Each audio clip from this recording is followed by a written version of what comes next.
ਸਤਿ ਸ਼੍ਰੀ ਅਕਾਲ ਜੀ, मैं गुरप्रीत सिंह ਅੱਜ ਦਾ ਤੁਹਾਡਾ 1 ਮਿੰਟ ਲਵਾਂਗਾ। ਫੀਮੇਲਸ ਦੇ ਰਿਗਾਰਡਿੰਗ ਜਿਹੜੀਆਂ ਜੌਬਸ ਨੇ ਉਹ ਮੈਂ ਤੁਹਾਨੂੰ ਡਿਫਾਈਨ ਕਰਾਂਗਾ। ਪਹਿਲਾ ਟੌਪਿਕ ਹੈ ਜੀ ਟੈਲੀਕਾਲਰ। ਟੈਲੀਕਾਲਰ ਦੇ ਵਿੱਚ ਕਾਫੀ ਆਪਸ਼ਨਸ ਨੇ। ਇਮੀਗ੍ਰੇਸ਼ਨ ਹੋ ਗਿਆ, ਪਲੇਸਮੈਂਟ ਆਫਿਸ ਹੋ ਗਏ ਜਿਸ ਤਰ੍ਹਾਂ ਅਸੀਂ ਪਲੇਸਮੈਂਟ ਕਰਾਉਂਦੇ ਆ, ਆਟੋਮੋਬਾਈਲ ਸੇਲਸ ਜਿਸ ਤਰ੍ਹਾਂ ਸਾਰੀਆਂ ਏਜੰਸੀਜ਼ ਨੇ ਆਟੋਮੋਬਾਈਲ ਦੀਆਂ, ਉਹਦੇ ਵਿੱਚ ਸੇਲ ਡਿਪਾਰਟਮੈਂਟ ਵਿੱਚ ਕਾਲਿੰਗ ਕਰਨੀ ਹੁੰਦੀ ਹੈ। ਪ੍ਰਾਈਵੇਟ ਆਫਿਸ ਯਾਨੀ ਕਿ ਰਿਸੈਪਸ਼ਨਿਸਟ ਕਮ ਟੈਲੀਕਾਲਰ। ਅਗਰ ਤੁਸੀਂ ਰਿਸੈਪਸ਼ਨ 'ਤੇ ਵੀ ਬੈਠਦੇ ਹੋ ਫੋਨ ਤਾਂ ਉਠਾਣੇ ਹੀ ਪੈਣਗੇ। ਉਸ ਤੋਂ ਬਾਅਦ ਆ ਗਿਆ ਜੀ ਇਮੀਗ੍ਰੇਸ਼ਨ ਦਾ ਟੌਪਿਕ ਇਸ ਤਰ੍ਹਾਂ ਹੈ, ਇਸ ਵੇਲੇ ਬਹੁਤ ਡਿਮਾਂਡ ਹੈ। IELTS trainer, PTE trainer, visa counsellor, visa filing, immigration office ਵਿੱਚ ਰਿਸੈਪਸ਼ਨਿਸਟ ਅਤੇ ਕੰਪਿਊਟਰ ਆਪਰੇਟਰ ਜਿਨ੍ਹਾਂ ਨੇ ਇੰਟਰਵਿਊ ਪ੍ਰੈਪਰੇਸ਼ਨ ਵੀ ਕਰਾਉਣੀ ਹੁੰਦੀ ਹੈ। ਉਸ ਤੋਂ ਬਾਅਦ ਟੌਪਿਕ ਆਉਂਦਾ ਜੀ ਕੰਪਿਊਟਰ ਆਪਰੇਟਰ ਸਾਨੂੰ ਚਾਹੀਦੇ ਨੇ ਜੀ immigration office, again automobile agencies and mega store ਜਿਸ ਤਰ੍ਹਾਂ ਅੱਜ ਕੱਲ੍ਹ ਤੁਸੀਂ ਦੇਖਦੇ ਹੋ ਵੱਡੇ ਇੱਥੇ ਮਤਲਬ ਕਰਿਆਨਾ ਦੇ ਦੁਕਾਨ, ਕੋਈ ਗਰੋਸਰੀ ਦੀ ਦੁਕਾਨ, ਕੋਈ ਗਾਰਮੈਂਟਸ ਦੀ ਦੁਕਾਨ ਜਿਨ੍ਹਾਂ ਦਾ ਮੈਗਾ ਸਟੋਰ ਹੁੰਦਾ ਅੰਮ੍ਰਿਤਸਰ ਵਿੱਚ, ਉਹ ਮੈਂ ਦੱਸ ਰਿਹਾ। ਇਹਦੇ ਵਿੱਚ ਅੱਗੇ ਟੌਪਿਕ ਆਉਂਦਾ ਜੀ ਸੇਲਸ ਵਿੱਚ ਸਾਡੇ ਕੋਲ cosmetic shops, garment shops, furniture shops, electronic shops. ਇਸ ਤੋਂ ਅਗਲਾ ਟੌਪਿਕ ਆਉਂਦਾ ਜੀ ਤੁਹਾਡੀ ਮੈਨੇਜਮੈਂਟ ਮੀਨਸ ਮੈਨੇਜਰ ਲੈਵਲ ਦੀ ਜੌਬਸ। ਇਹ ਜਿਹੜੀ ਜੌਬਸ ਹੈ ਇਹ ਤੁਸੀਂ ਕਾਫੀ ਕੰਪਨੀਜ਼ ਵਿੱਚ ਸੀਕ ਆਊਟ ਕਰ ਸਕਦੇ ਹੋ। ਜਿਸ ਤਰ੍ਹਾਂ ਕੋਈ ਇਮੀਗ੍ਰੇਸ਼ਨ ਦੀ ਕੰਪਨੀ ਹੋ ਗਈ, ਕੋਈ ਪ੍ਰੋਡਕਸ਼ਨ, ਫਾਰਮਾਸਿਊਟੀਕਲ, ਕਾਫੀ ਅੱਛੇ ਸਕੋਪ ਨੇ ਇਸ ਵਾਲੀ ਲਾਈਨ ਵਿੱਚ।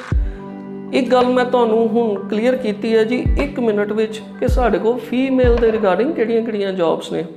ਆਓ ਹੁਣ ਅਸੀਂ ਥੋੜ੍ਹਾ ਡਿਟੇਲਿੰਗ ਵੱਲ ਚੱਲਾਂਗੇ, ਥੋੜ੍ਹੀ ਵੀਡੀਓ ਲੰਬੀ ਚੱਲੇਗੀ। ਹੁਣ ਮੈਂ ਤੁਹਾਨੂੰ ਦੱਸਦਾ ਜੀ ਜਿਸ ਤਰ੍ਹਾਂ ਟੈਲੀਕਾਲਰ ਵਿੱਚ ਇਮੀਗ੍ਰੇਸ਼ਨ ਲਾਈਨ ਵਿੱਚ ਤੁਸੀਂ ਥੋੜ੍ਹੀ ਬਹੁਤ ਨੌਲੇਜ ਹੋਣੀ ਚਾਹੀਦੀ ਹੈ। ਪਾਸਪੋਰਟ ਕੀ ਹੁੰਦਾ, ਵੀਜ਼ਾ ਕੀ ਹੁੰਦਾ, ਕਿੰਨੀਆਂ ਕੰਟਰੀਜ਼ ਨੇ, ਕੰਟਰੀਜ਼ ਵਿੱਚ ਵੀਜ਼ਾ ਰਿਗਾਰਡਿੰਗ ਕੀ ਉਹਨਾਂ ਦੀਆਂ ਡਿਮਾਂਡਸ ਨੇ, ਕੀ ਕੁਛ ਹੈ, ਸੋ ਦੈਟ ਕੋਈ ਤੁਹਾਨੂੰ ਕਾਲ ਕਰੇ ਤੁਸੀਂ ਉਹਨੂੰ ਫੋਨ 'ਤੇ ਥੋੜ੍ਹਾ ਜਿਹਾ ਸੈਟਿਸਫਾਈ ਕਰਾ ਸਕੋ।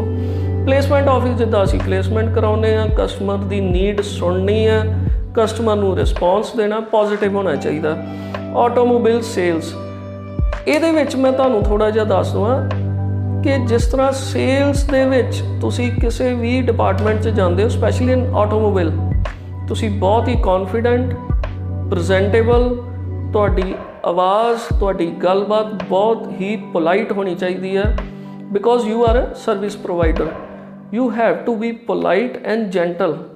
ਉਸ ਤੋਂ ਬਾਅਦ ਆ ਗਿਆ ਜੀ ਪ੍ਰਾਈਵੇਟ ਆਫਿਸ ਤੁਸੀਂ ਸਮਝਦੇ ਹੋ ਕੋਈ ਛੋਟਾ ਅਦਾਰਾ ਹੈ, ਕੋਈ ਵੱਡਾ ਅਦਾਰਾ ਹੈ, ਕਿਸੇ ਦੀ ਸ਼ਾਪ ਹੈ, ਕਿਸੇ ਦਾ ਸ਼ੋਰੂਮ ਹੈ, ਕਿਸੇ ਦੀ ਦੁਕਾਨ ਹੈ, ਕਿਸੇ ਦਾ ਸਰਵਿਸ ਸੈਂਟਰ ਹੈ, ਉਹਨਾਂ ਨੂੰ ਟੈਲੀਕਾਲਰ ਦੀ ਲੋੜ ਪੈਂਦੀ ਹੈ। ਅਗਲਾ ਟੌਪਿਕ ਆਉਂਦਾ ਜੀ ਇਮੀਗ੍ਰੇਸ਼ਨ ਦਾ ਟੌਪਿਕ ਇਸ ਵੇਲੇ ਅੰਮ੍ਰਿਤਸਰ ਵਿੱਚ ਮੈਂ ਪਹਿਲਾਂ ਵੀ ਵੀਡੀਓ ਕਾਫੀ ਪਾਈਆਂ ਨੇ ਕਿ ਬਹੁਤ ਹਾਈਲੀ ਡਿਮਾਂਡਡ ਹੈ। ਅਗਰ ਕੋਈ ਇਸ ਸਮੇਂ ਆਪਣਾ ਇਮੀਗ੍ਰੇਸ਼ਨ ਵਿੱਚ ਸਕੋਪ ਬਣਾਉਣਾ ਚਾਹੁੰਦਾ, ਆਪਣਾ ਫਿਊਚਰ ਬਣਾਉਣਾ ਚਾਹੁੰਦਾ, this is the right time to choice this field. So you can try for IELTS trainer, PTE trainer, visa counsellor, visa filing, interview preparation and receptionist. ਇਹ ਸਾਰਿਆਂ ਦੇ ਨੋਮਸ ਇੱਕ ਹੈ। ਫਰੈਸ਼ਰ ਕੈਂਡੀਡੇਟ ਵੀ ਚੱਲਣਗੇ, ਅਗਰ ਐਕਸਪੀਰੀਅੰਸ ਨੇ ਤਾਂ ਬਹੁਤ ਅੱਛੇ।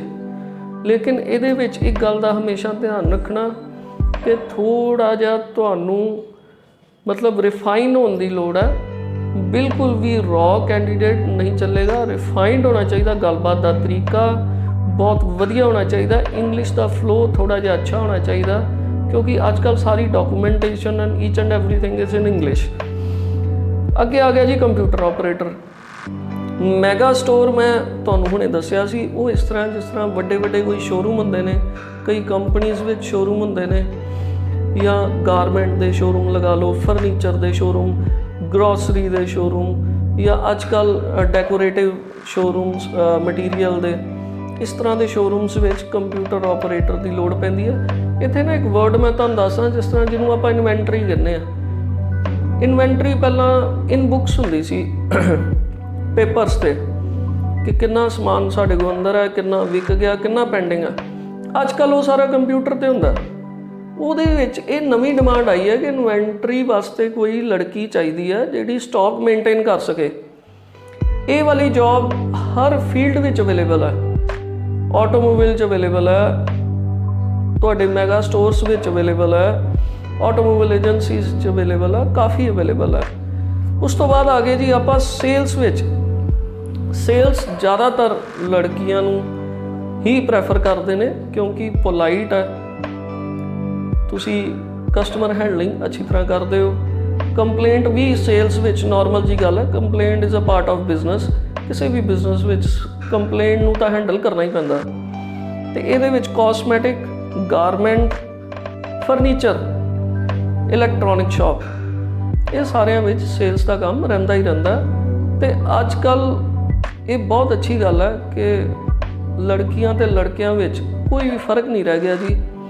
ਹਰ ਕੋਈ ਕਹਿੰਦਾ ਕਿ ਜਿਹੜਾ ਬੱਚਾ, ਚਾਹੇ ਉਹ ਲੜਕਾ ਚਾਹੇ ਲੜਕੀ ਹੈ, ਇਸ ਗੱਲ ਨਾਲ ਕੋਈ ਫਰਕ ਨਹੀਂ ਪੈਂਦਾ, ਜਿਹੜਾ ਬੱਚਾ ਅੱਛਾ ਕੰਮ ਕਰਦਾ ਉਹਨੂੰ ਮੌਕਾ ਦਿੱਤਾ ਜਾਵੇ। ਸੈਲਰੀ ਵੀ ਅੱਛੀ ਹੁੰਦੀ ਹੈ, ਨੋ ਇਸ਼ੂਜ਼। ਉਸ ਤੋਂ ਬਾਅਦ ਸਾਡੇ ਕੋਲ ਆ ਜਾਂਦਾ ਜੀ ਮੈਨੇਜਰ ਲੈਵਲ ਦੀਆਂ ਜੌਬਸ ਨੇ। ਜਿਸ ਤਰ੍ਹਾਂ ਮੇਰੇ ਕੋਲ ਬਹੁਤ ਕੰਪਨੀਜ਼ ਦੇ ਕੰਟੈਕਟ ਕਰਦੇ ਨੇ, ਇਹਦੇ ਵਿੱਚ ਥੋੜ੍ਹਾ ਜਿਹਾ ਧਿਆਨ ਦੇਣ ਦੀ ਲੋੜ ਹੈ ਕਿ ਜਿਹੜੀਆਂ ਤੁਸੀਂ ਜੌਬ ਸੀਕ ਕਰ ਰਹੇ ਹੋ, specially for manager level, banking, ਹਾਂ ਬੈਂਕਿੰਗ ਸੈਕਟਰ ਵਾਸਤੇ ਵੀ ਮੈਂ ਕਹਾਂਗਾ ਤੁਹਾਡਾ ਐਕਸਪੀਰੀਅੰਸ ਹੋਣਾ ਬਹੁਤ ਜ਼ਰੂਰੀ ਹੈ।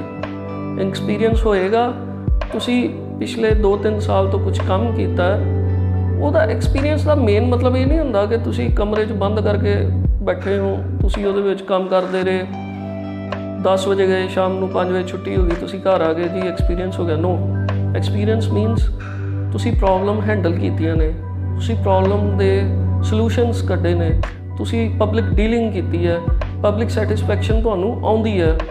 ਕੋਈ ਇਸ਼ੂ ਕ੍ਰੀਏਟ ਹੋ ਗਿਆ, ਆਲ ਆਫ ਦਾ ਸਡਨ ਕੋਈ ਪ੍ਰੋਬਲਮ ਕ੍ਰੀਏਟ ਹੋ ਜਾਂਦੀ ਹੈ ਆਫਿਸ ਵਿੱਚ, ਉਹ ਤੁਹਾਨੂੰ ਹੈਂਡਲਿੰਗ ਵਿੱਚ ਮਤਲਬ you are experience in that. ਇਹ ਸਾਰੀਆਂ ਜੌਬਸ ਦੇਖੋ ਜੀ, ਇਹ ਮੈਂ ਤੁਹਾਨੂੰ ਦੱਸੀਆਂ ਲੜਕੀਆਂ ਦੇ ਰਿਗਾਰਡਿੰਗ। ਮੇਰੀ ਭਰਪੂਰ ਕੋਸ਼ਿਸ਼ ਹੈ ਕਿ ਅੰਮ੍ਰਿਤਸਰ ਵਿੱਚ ਬੇਰੁਜ਼ਗਾਰੀ ਬਿਲਕੁਲ ਨਾ ਹੋਵੇ। ਇਸ ਰਿਗਾਰਡਿੰਗ ਅਸੀਂ ਤਨੋਂ ਮਨੋਂ ਮਿਹਨਤ ਕਰਦੇ ਹਾਂ ਜੀ। ਤੁਸੀਂ ਸਾਡੇ ਨਾਲ ਕੰਟੈਕਟ ਕਰੋ। ਮੈਂ ਬਾਰ-ਬਾਰ ਇਹ ਕਹਿੰਦਾ, ਕੋਈ ਰਜਿਸਟ੍ਰੇਸ਼ਨ ਫੀਸ ਨਹੀਂ, ਕੋਈ ਵੀ ਐਡਵਾਂਸ ਚਾਰਜਿਸ ਨਹੀਂ। ਦੂਸਰੀ ਗੱਲ, ਇਹ ਗੱਲ ਮੈਂ ਦਾਅਵੇ ਨਾਲ ਕਹਿੰਦਾ ਕਿ ਅੰਮ੍ਰਿਤਸਰ ਵਿੱਚ ਕੋਈ ਵੀ ਬੇਰੁਜ਼ਗਾਰੀ ਨਹੀਂ ਹੈ। ਬਹੁਤ ਜ਼ਿਆਦਾ ਜੌਬਸ ਨੇ, ਬਹੁਤ ਜ਼ਿਆਦਾ ਆਪਸ਼ਨਸ ਨੇ। ਥੋੜ੍ਹੀ ਜਿਹੀ ਇਨੀਸ਼ੀਏਟਿਵ ਲੈਣ ਦੀ ਲੋੜ ਹੈ, ਥੋੜ੍ਹਾ ਮੈਚਿੰਗ ਅੱਛੀ ਚਾਹੀਦੀ ਹੈ। ਨੀਚੇ ਕਮੈਂਟ ਬਾਕਸ ਵਿੱਚ ਤੁਸੀਂ ਆਪਣੇ ਕਮੈਂਟਸ, ਕੋਈ ਕੁਐਸਚਨ ਹੈ, ਕੁਝ ਗੱਲ ਕਰਨੀ ਹੈ, ਕੁਝ ਪੁੱਛ ਸਕਦੇ ਹੋ। ਤੁਸੀਂ ਈਮੇਲ ਐਡਰੈਸ ਨੀਚੇ ਦਿੱਤਾ ਹੋਇਆ, ਈਮੇਲ ਤੁਸੀਂ ਕਰ ਸਕਦੇ ਹੋ। ਅਦਰਵਾਈਜ਼ ਅਸੀਂ ਇੰਸਟਾਗ੍ਰਾਮ, ਫੇਸਬੁੱਕ ਐਂਡ YouTube 'ਤੇ ਤੁਸੀਂ ਕੰਟੈਕਟ ਕਰ ਸਕਦੇ ਹੋ। ਅਸੀਂ ਤੁਹਾਡੀ ਸਰਵਿਸ ਵਿੱਚ ਹਾਜ਼ਰ ਹਾਂ ਜੀ। Thank you.